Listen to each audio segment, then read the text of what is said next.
Hey, changemakers. Thank you for tuning into the Hacking the Patriarchy podcast.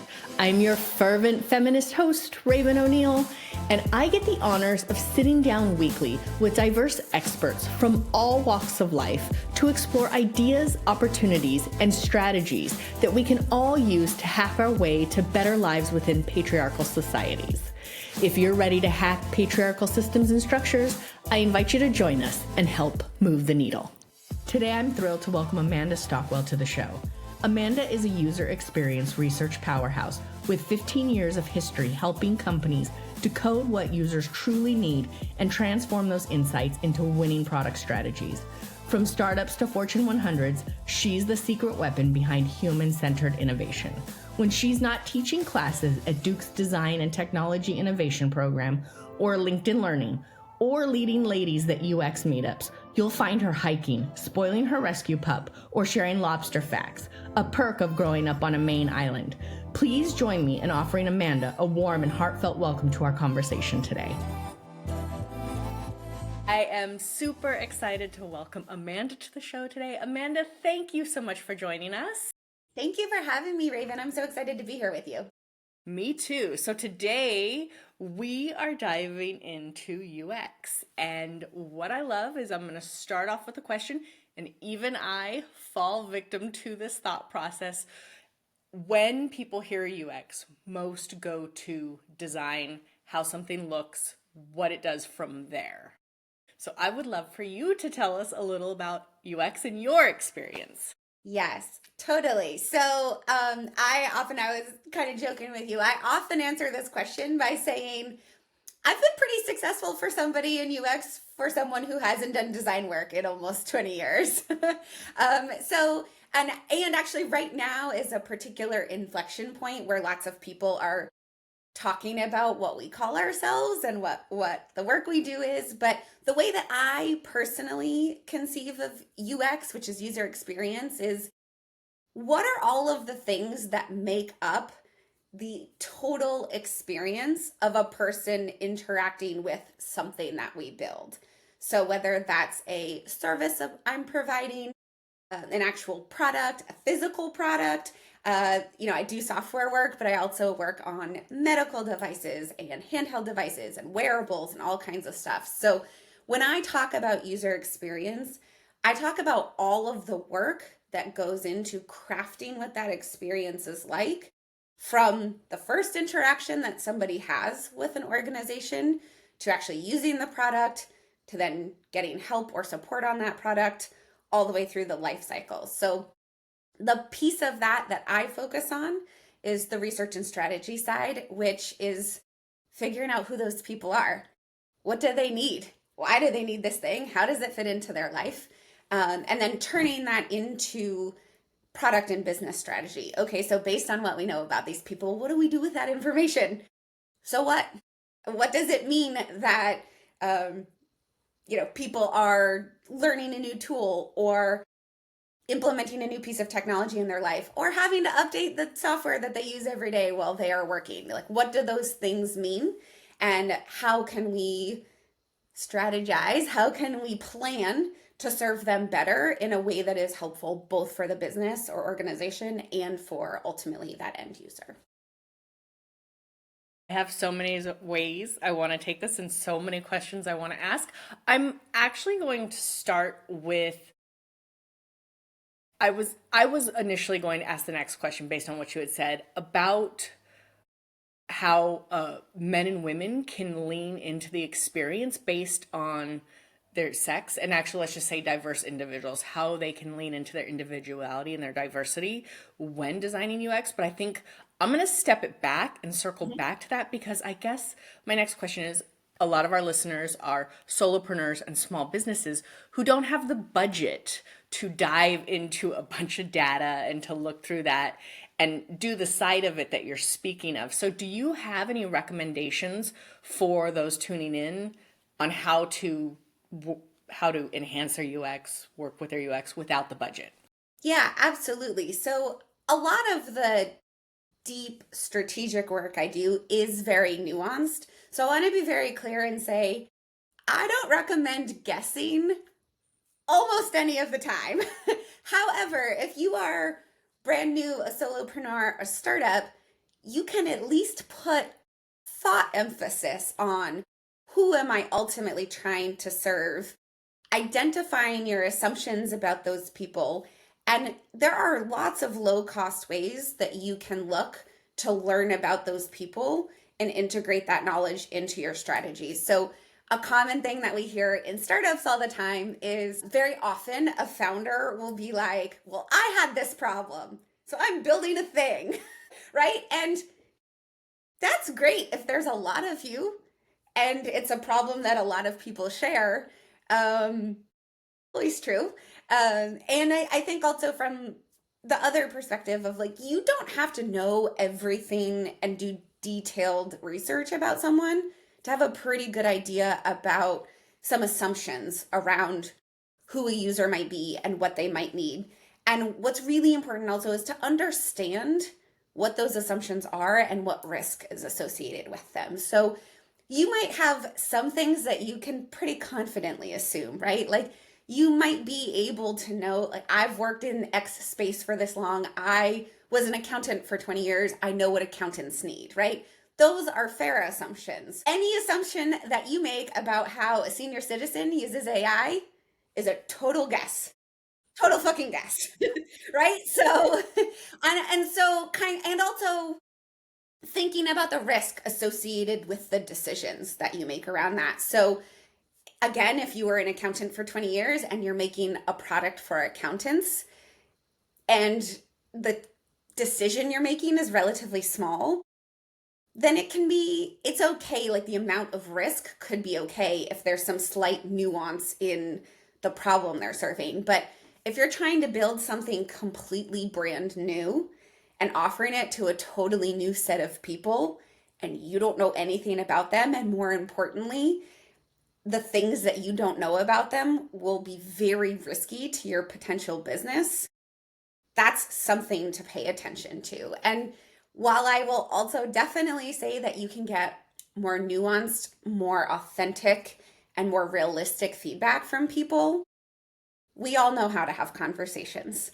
We all know how to, well, most of us know how to listen. Not all of us. We should all know how to listen. That's not always true. But we all know how to have conversations with people. We all know how to at least think about the assumptions that we have about other people and do the work around figuring out how risky are those assumptions. And that's really what I boil my work down to is I don't have all of the answers. I don't need to, but I'm really good at learning and I'm really good at learning about people. So what I fundamentally do for work is get professionally really nosy about people and figure out what makes them tick and what they need, and then what to do with that information. Awesome. Circling back to my previous question for those tuning in, how do they lean into their identity when working on their UX based on, men and women approach things different? And I'm just using that as an example because we want to say all diversity, but men and women approach things differently. They lead differently. They do all of those things. So a male-led company versus a woman-led company might have a totally different, they should have a totally different UX. Yes. Well, you would think so. You would hope so. I don't necessarily have proof that that is always true, but I think one thing that is definitely true is that a lot of the things that make a powerful UX researcher or UX strategist are the things that are traditionally seen as more feminine. So asking questions before making decisions, getting information from the crowd or, like lots of perspectives before making your own decision, making sure you're doing deep listening and not just assuming what the other person is going to say or waiting for them to stop talking so you can say your point. A lot of those things that we traditionally assign as feminine are things that are really powerful skills in UX, and specifically when it comes to the research and strategic phase. The design phase of things, which to be clear, I'm not so much a visual designer. I don't do much visual design anymore. It's been a long time. I certainly can pull stuff together, but that's not my specialty. So I think that design, you can kind of, what's important about design is that you're empathetic to the people you're designing for. That's much easier to do if you understand them well. And so this is a two-pronged answer. One is to say, please don't skip your research. Please do research and understand who you're designing for. But then when you're designing, remember that unless you are the founder who was the 20-year accountant and you're also building for an accountant, you are almost never your user base. You almost never represent them, and you can almost never understand the nuance, because by virtue of the fact that you are who you are and you're building something for somebody else, you can try to imagine what they think or what they're experiencing, or you could just find out. You could just research it. And so I think that answers your question about in terms of like kind of leaning into your specialties, but I think it's very common in UX for the things that make you good at UX to be traditionally seen as more feminine. Have you seen anything in your career and your experience that doesn't need as much UX? And I'm going to use the beverage industry as an example. Okay. I feel like there are so many beverages out there, new ones hitting the market. Some of them, I will say for myself, I think are complete garbage, and they'll get acquired. So I don't know if there are certain industries where it's like, nope, it doesn't matter. Or it matters less. So I think that for instance, the beverage industry, my assumption is that there is one group that did deep research and thoroughly understood their user base and made a product that group really wanted. And then all of the other large conglomerates were like, hey, we don't have that target audience. We want, 40 to 50-year-old moms in suburban America or whatever it was that they were looking for. We want people who are interested in fitness and health, but not diet culture, right? So what I would argue is that is the perfect example actually of why that first company probably was successful, because they deeply understood their user base, and the follow-up companies who just ended up buying the other shitty version of the original product in order to try to grab that market probably did not do their own research and probably will not be as ultimately successful long term. But it is a business strategy to just follow someone else's lead and pour more marketing dollars into it or whatever to be seen in the same fitting. But that doesn't mean the product itself is as good or the experience of interacting with the product is as good. Like it might taste bad. And when we talk about UX, a lot of times the work that I do is on software or digital products. And there's not always as obvious of a bad experience as with something like a drink. Like if it tastes bad, it tastes bad.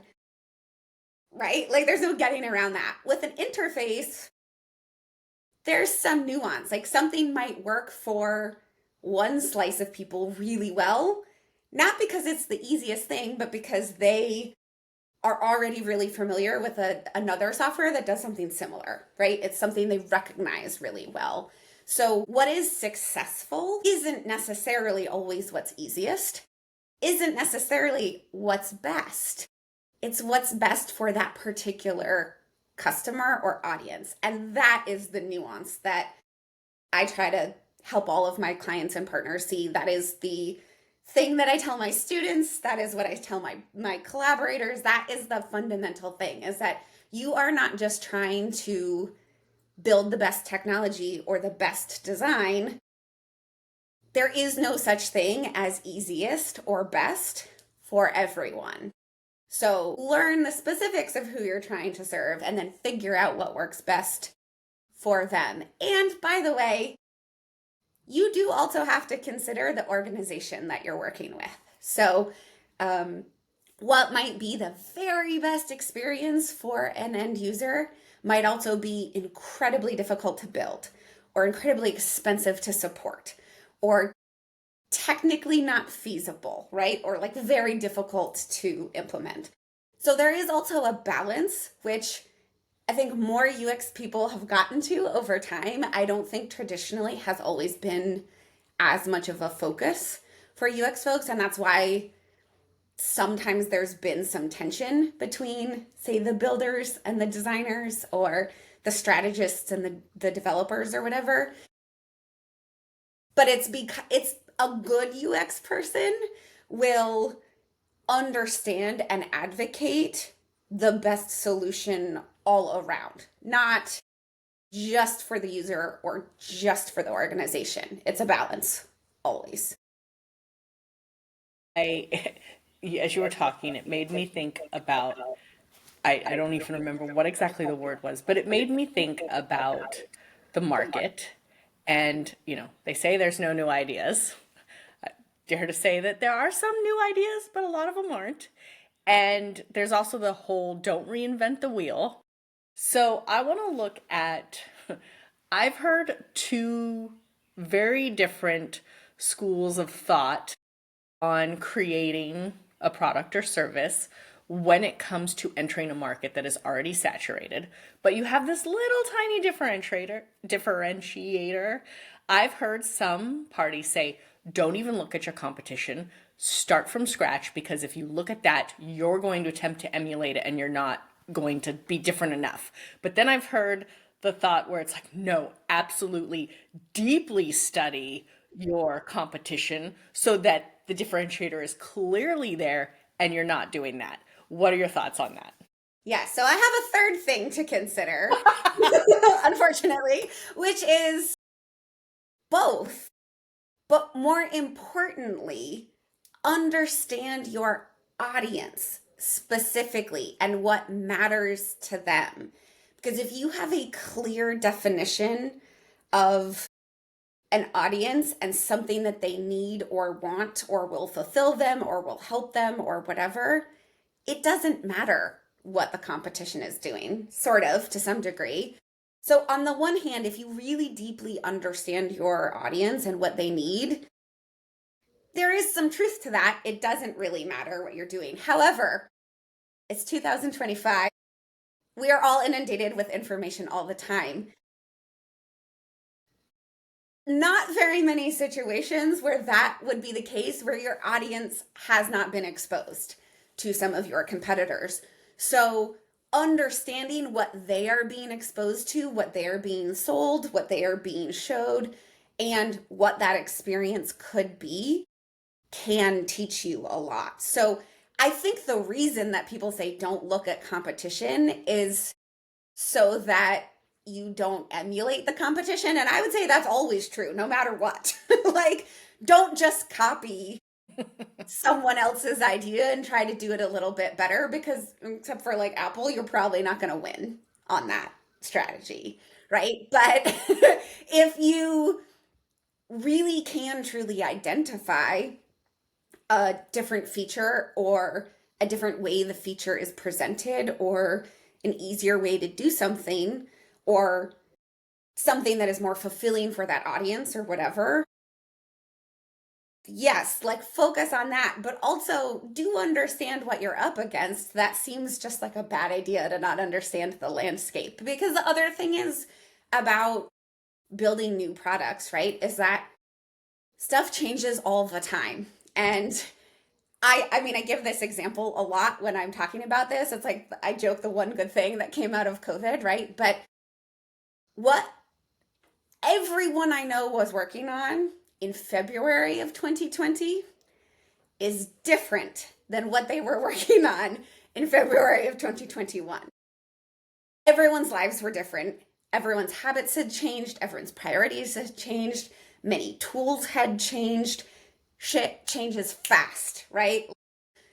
That's just true. And so knowing what was happening in the market 3 months ago may or may not be relevant as what's happening right now. And it appears that things are only moving faster and changing faster. So it's helpful to have information about what has been happening to move forward. But it's more important to focus on like what value are you providing that's different than others. So both and yes and like Yes, and like don't ignore your competition, but also don't just try to slightly iterate what they already do, because that is unlikely to be a long-term winning strategy. You might win in small spaces, you might get quick wins, but that's generally not a good long-term strategy. So you mentioned something there I wanted to get into. Yeah. You mentioned the pandemic. Yes. And I think about tech changing quickly. I'll use Zoom as an example. Mm-hmm. Zoom was primed for that moment. They innovated so quickly. And so how might listeners who are entrepreneurs, how might they use UX to make changes that fast when it's needed, to innovate on that quickly a scale? Yeah. Well, it's unfortunately not a super innovative technique. It's the same thing. It's talking to people, right? Like, and now maybe you're doing it over Zoom instead of visiting their office. But that's why I'm a big proponent for what we a lot of times in UX world call continuous discovery, which I know is giving some people who are builders like anxiety just hearing that term. They're like, what do you mean? I'm always in discovery. Aren't I supposed to discover things and then start building it? Yes. And also, if you stopped doing discovery in January of 2020 and never learned anything after that, what you're going to build might be awesome for the people of January 2020. But we are not those people. Those people don't exist anymore. We are now the people of late April. I don't know what today is. Yeah, late April 2025. Right? And that doesn't have to be a bad thing. That can be a great thing. That can, in fact, that is the way to uncover new opportunities, right? Like, frankly, Zoom probably would not have been so successful without the pandemic because they were able to innovate. And, I think they had some other things strategically happening where they were already poised for this. So, because if you think about it, also, Zoom did great, but there are a couple of other very similar tools who did not do so great, who I'm not even sure if they're still around, right? Like, do you remember Ring Central? I do. Yeah, right. Have you heard it? Have you used them lately? No, me neither. But like theoretically, Central could have been just as focal to the pandemic and been something that everybody used, right? And so there's a lot of components of it. You have to have the resources to respond, right?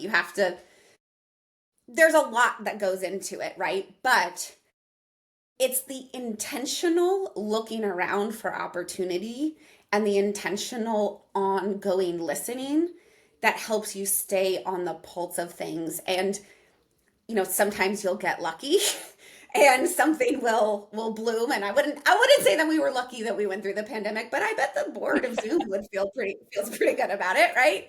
But like they were poised to do that. Sometimes you get lucky, but a lot of times we think of innovation as this like sexy, magical thing where we have a new technology and it's so cool.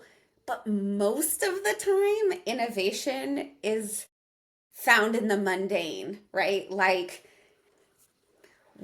we made emailing easier. We gave you a pocket in your, like a pocket-sized phone so that you can work all the time, right? Like a lot of the stuff that felt really innovative at first is really just like recognizing a need that somebody has and finding a new way to fill it. And by the way, sometimes the things that are the most innovative don't actually change the technology. So there's a really popular example that gets floated around in design thinking circles about painting the MRI machines for little kids so that they look like pirate ships, so that they can be seen as an exciting adventure instead of a scary machine. But as far as I know, they didn't change anything about the technology of the machine, right? Like they didn't change I don't know enough about how MRIs work. I don't know, but they didn't change the technology of it. What they changed was the experience around it.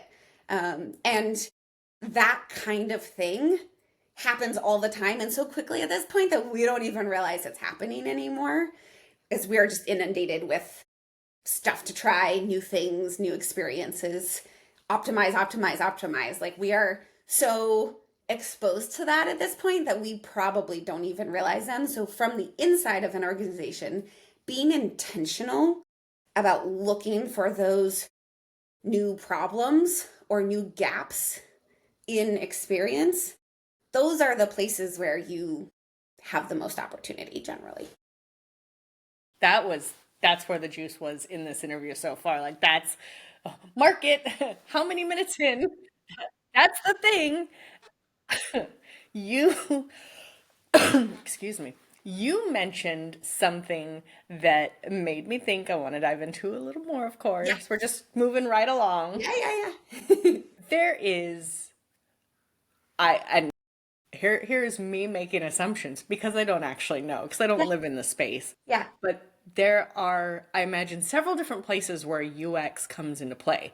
But one is the actual product or service, but then the other is in the marketing of it. Good marketing. Absolutely. Yeah. Yeah. If you have to choose where to throw your money at, what's the recommendation?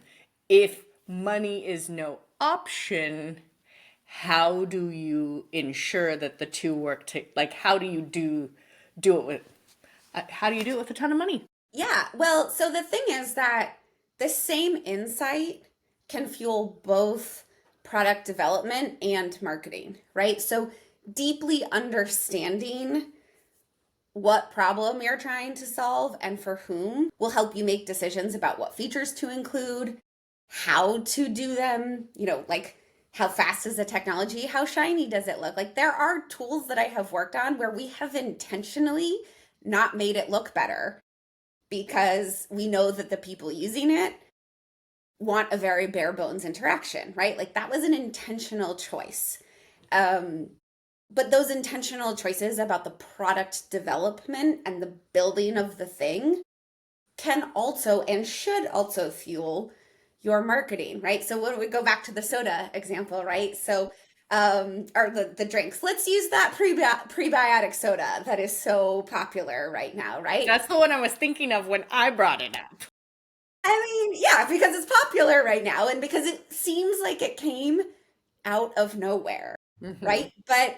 And to be fair, I haven't done a study on beverages per se in very recent past, but I have done some research on some other things that are related that I think lead me to that I feel like I would bet money on the hypothesis I'm about to say, which is that probably there was a lot of information about people not wanting to just drink soda, water being, water had its big moment and it was now everyone has a water brand, right? Like, do you remember before there was bottled water? We're old. I do. Like, not everyone used to have a bottle of water. It's a thing now.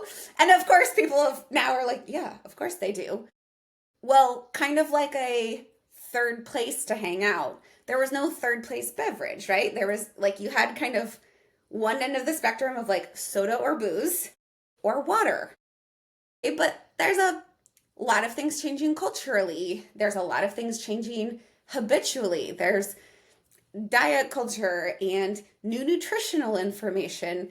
Like, I don't know about you, but as a teenager, I never thought about my gut health or my biome, right? Like my gut biome. And it's not that that didn't exist before, but that's a new conversation in the culture. So my hypothesis is with that drink that there was an understanding of a group of people who were looking for something in between water, which they felt was boring, and, either booze or soda, which they thought was unhealthy. And, there's also probably multiple, this is something we haven't yet talked about. We call them personas in UX, but there's different archetypes of people, different kinds of people for every product that exists. I was going to say that, well, this used to hold true. I don't know, it feels a little sketchy these days. Unless you are the US government, your audience is never everyone, right? Like True. your audience, unless you're trying to like get people to vote, your audience should be somewhat specific. But there's still always going to be some variation, right? Some differences in those people. And we call them in UX personas, where we summarize sort of archetypes of different sorts of people. So just hypothesizing about the like prebiotic soda industry, I'm guessing there's one persona that is like a wellness girly, right? Who wears matching yoga sets and goes to Pilates in the morning and wants to drink something that's not caffeinated in her afternoon adventures, right? Like, but that doesn't mean that's the only person who ever drinks the soda. It just means that that is an archetypal example of the kind of person who is most likely to, or who the organization is focusing on. And so one of the other components of this, and I'm sorry, because I've gone like a long way around your question. I'm enjoying it though, and I have some thoughts.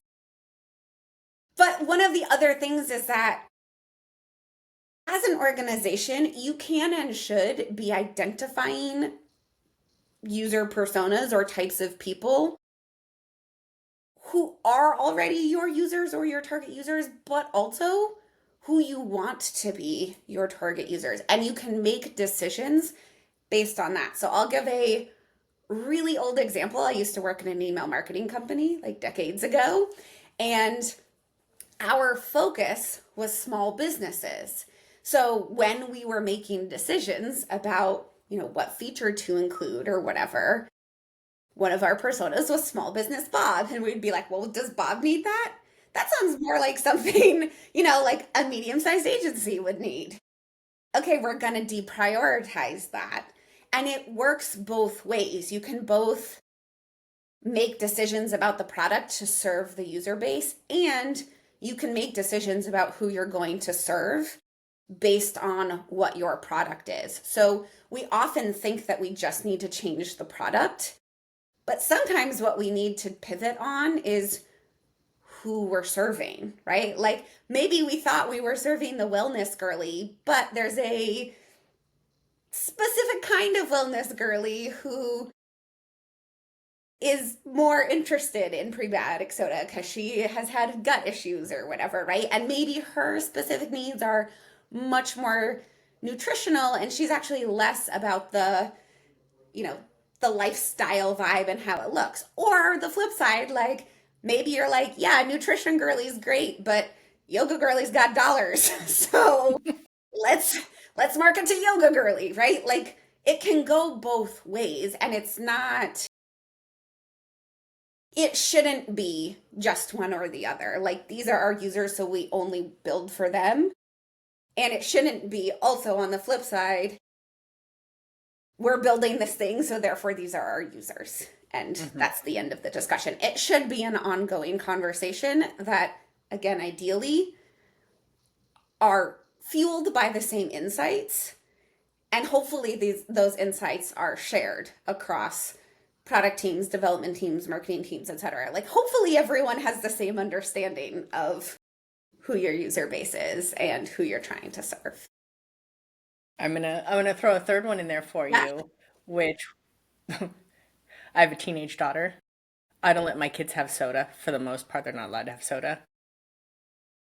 That's one of the sodas I will let them have because it's cane sugar. It's better for you. Like it's still soda and I still don't like it, but it's a better choice. So I have a teenage daughter, and she is to me one of the perfect like the avatar, the persona.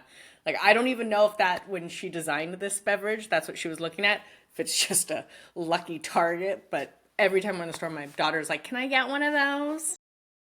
Yeah. Well, this is the other. So, not that this whole podcast should be a plug for UX research, but here's one of the other things that research could uncover, right? Like. So, and this is why it's important to talk to a wide variety of people, even if you think you understand your user base. So in that example, I was thinking about wellness girlies and nutrition girlies. if we move forward, like if I worked at a soda company, a healthy soda company, and we never talked to any parents or any teenagers or considered that that would be a group at all that we should serve, we might miss an opportunity to serve that population.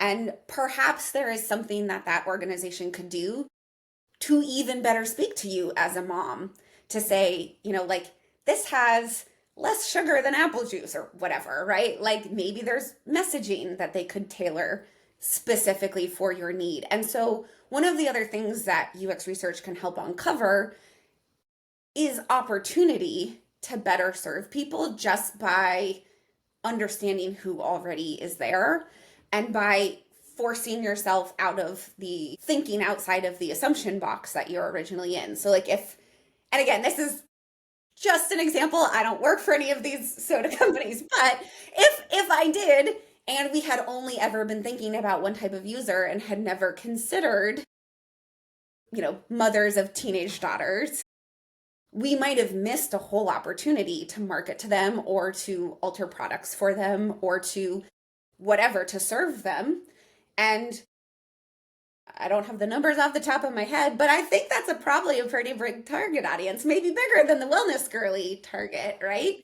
And so doing a little bit of research and understanding those different groups who you might want to serve. Yes, you can prioritize one group over another. It can help you make product decisions. But also having that understanding of who the different people are can help you figure out how to serve them better and differently. And a lot of times, again, kind of that innovation piece that we all magically hope for, a lot of times it's a small tweak based on something like a new understanding of who the user base is, or an understanding of a nuance between, maybe moms of college students and high school students feel really differently about things or shop really differently. I mean, I don't have either of those sets of children, so I don't know. But yeah, I guess that was all a very long-winded way of saying there's always opportunity to serve better when you understand folks better. And that should be from the product side, it should be from the marketing side, it should be from the business strategy side. Sometimes it's a pricing thing, right? Like I've worked with organizations where they changed their pricing model. They changed nothing about the product, but they changed their pricing model and were able to be really successful, right? So there's lots of ways to pivot, lots of levers to pull. But if you don't even know what those levers are or who to pull them for, you're going to be a lot less well-informed. And the way, again, that I say it is just the risk that you assume is a lot larger if you don't understand those things. And you'll probably never even know that there was an opportunity for you if you don't have that information. So you might be blissfully ignorant, but you'll be worse off for it. Excuse me. I'm going to use that from now on. I'm blissfully ignorant. Like I'm going to charge forth with that. Yeah, it has its pros and cons. There are good circumstances for it and less good circumstances for it, but it happens a lot. I like it. You said some things there. I am going to try and wrap this up, but you said something there. I do want to circle back because I brought up my take on the probiotic soda beverage.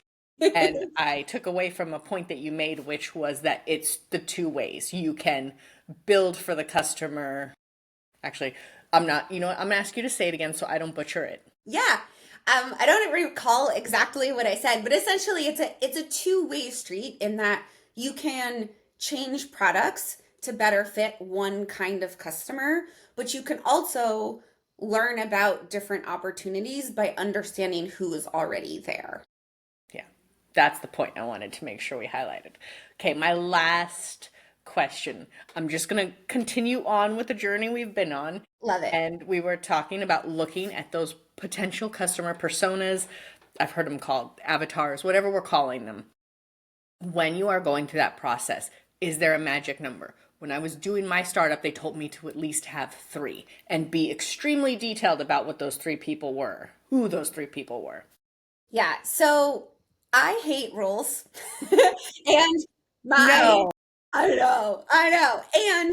But I think part of the reason that I like UX is because my favorite answer in UX is evergreen. I've never been asked a question in UX where my first response hasn't been, that depends. So no, there is no magic number.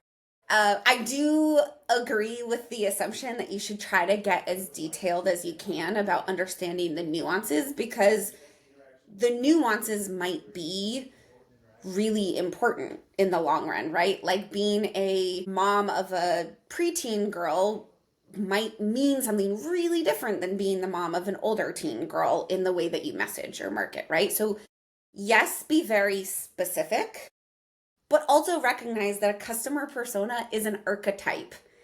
You're not supposed to describe exactly one person correctly. You can't do that and have it be meaningful for a larger group of people. So you are going to need to generalize to some degree for some things, but the goal is to have talked to enough people that you have enough data to spot trends that you feel comfortable about. This is another tricky thing about like, so how many interviews do I need to do? That depends. It all depends. It depends. But yeah, so there is not exactly one answer. I will say though that if you have just one, you probably have not done enough research, or you need to keep talking to people. And if you have 17, there's no way you can serve them all, right? And you might be looking too granularly.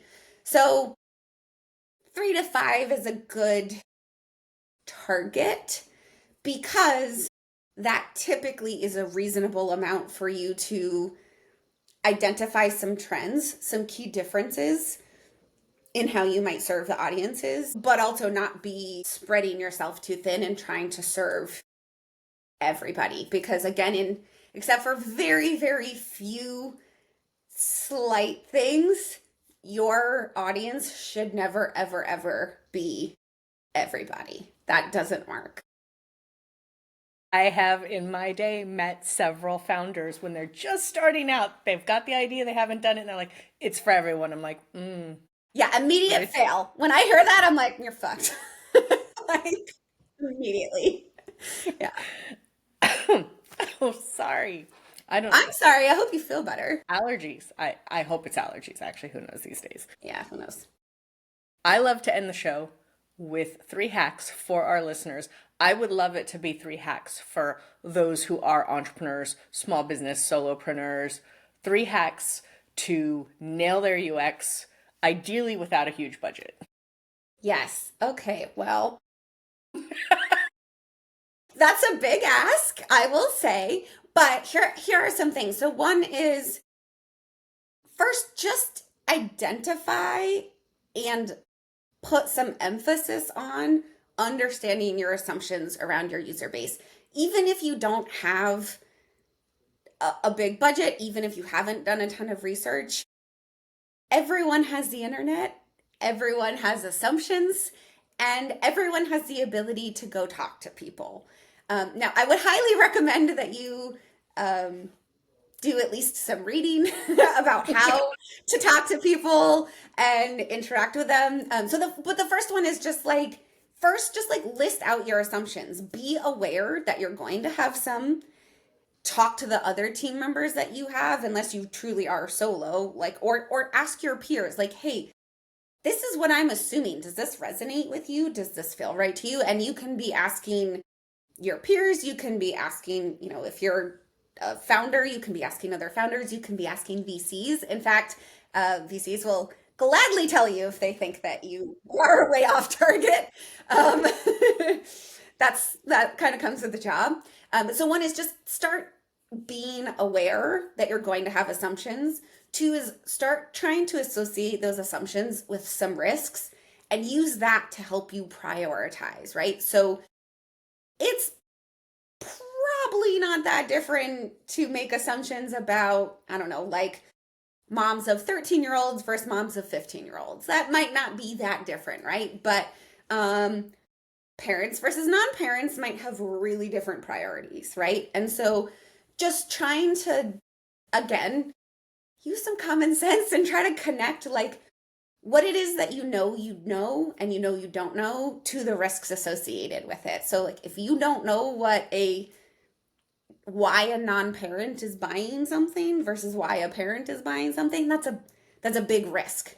And finally, I guess I would say if we're talking about hacks to get your UX right, is there's a lot of well-established patterns and a lot of very good information out there from reputable people about how to think about UX. There's also a lot of people who put a couple of prompts in ChatGPT and made themselves a thought leader by spitting out some junk. So, find someone you trust, even if you can only hire them by like bringing them out to lunch, right? So that you can at least have help sorting through the trash pile of resources to identify the ones that are good. And a bonus tip is use AI to speed you up. Don't use it to replace your thinking. We are at, I think, a precipice in the UX space where everyone's looking for ways to speed things up. Everyone is looking for ways to use AI. And there are a bunch of tools now where you can be like, make me a wireframe for blah. That's awesome if you want to be that second person who is just slightly copying the other thing that exists. Because AIs are super good at pattern recognition and looking backwards. If you are trying to look forward and being innovative, that information is useful, but you do not want to do just exactly the same thing. That defeats the purpose. So absolutely use like an AI to generate the wireframe of a checkout process, because that is well established. Use the patterns. They're well known. Go for it. Don't use an AI to pretend to understand the nuances about people as they're changing. Because right now, today, if you ask AI about people's communication patterns, but you had also asked an AI model about that in January of 2020 or 2021 or 2022, it would look very different. But just remember that AIs look backward. So they are great for helping you understand context and do routine things. Do not rely on AI to be innovative for you. And I will back that up by saying I teach at Duke. I have a colleague who teaches in the AI program there, and her number one takeaway from the talk that she just gave to my group was you have to talk to real users. You have to talk to real people to understand their context so you can understand how to fit various AI tools into whatever you're building for them. So I can't even take credit for that one. Shout out Dr. Ben. Thanks, girl, for backing me up. But I agree. So think about your assumptions. Think about the risks associated with it, and use AI to speed up basic stuff, but don't use it to inform or to design an innovative thing for you. Use it for basic stuff. Yeah. You can't replace the human experience. Not yet. And frankly, these days, I wouldn't mind it, but we're not there yet. That's coming out for a piece in the marketing, because that was hysterical. And true. True. For those tuning in, how can they connect with you, find you, get to know you, work with you, all of the things? Yeah, absolutely. So probably I'm most available on LinkedIn. So Amanda Stockwell, you can find me there. You can also email me, amanda@stockwellstrategy.com. And you can also learn about the very many other things I do other than UX or in addition to UX if you find me there. But I will, basically find me somewhere around Durham or LinkedIn. And I'll put your contact in the show notes. Amanda, thank you for taking time out of your day to join me today. Thank you, Raven, for having me, and thank you all for listening. I'm excited to hear what you all think. Thank you so much for tuning in and listening to today's episode. For all the juicy deets on this episode, be sure to check out our show notes or give us a holler on Instagram at Hacking the Patriarchy Podcast. And if you enjoyed this episode and you'd like to help support this podcast, don't be shy. Please share it with your friends. Sharing is caring after all. Lastly, if you'd like to lend your personal support, please take a moment to tell the world about it with a review on your favorite streaming platform. We'd be forever grateful. Tune in again soon to enjoy a brand new episode of the Hacking the Patriarchy podcast. And until next time, keep on hacking, my friends.